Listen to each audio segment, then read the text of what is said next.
Good afternoon, ladies and gentlemen. I'm Michael Wharton Palmer of Wharton Palmer Pediatric Dentistry, and my topic for discussion today is something dear to my heart, and that is the importance of wearing mouth guards during sporting activities.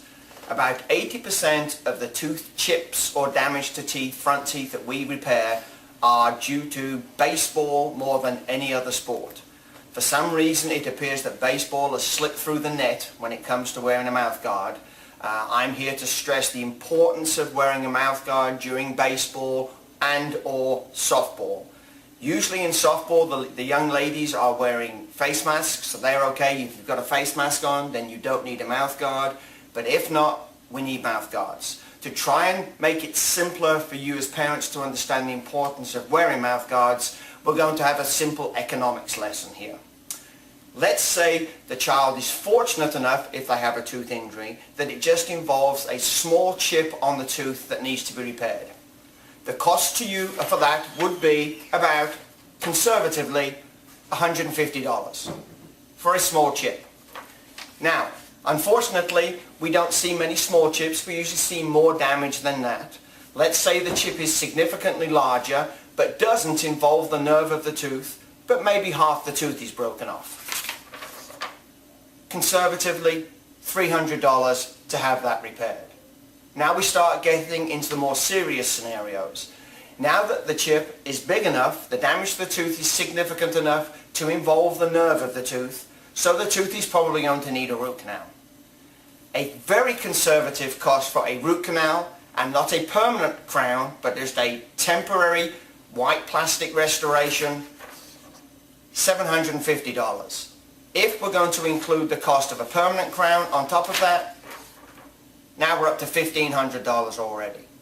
So the scenarios are getting a little bit worse. Let's say the tooth gets totally knocked out, but we're fortunate enough to see the patient soon enough after the tooth is knocked out, and we can replant the tooth, which actually is possible.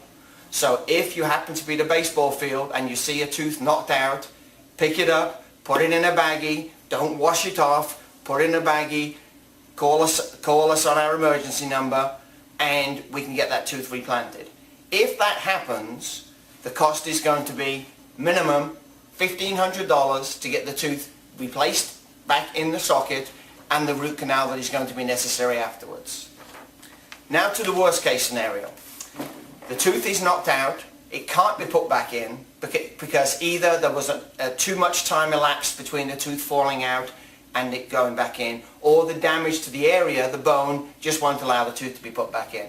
Now the only restoration left is an implant, which can't be done until the child is somewhere between 16 and 19 years of age. The cost for an implant and the crown that goes along with the implant is minimum $6,000. So now we've gone from $150 to $6,000. But there's good news. If you as parents invest in a mouth guard, and I'm not even saying I have to make you a custom mouth guard. You just go to Walmart, you get a mouth guard, the cost to you will be $1.99. Beautiful. $1.99 instead of, worst case scenario, $6,000.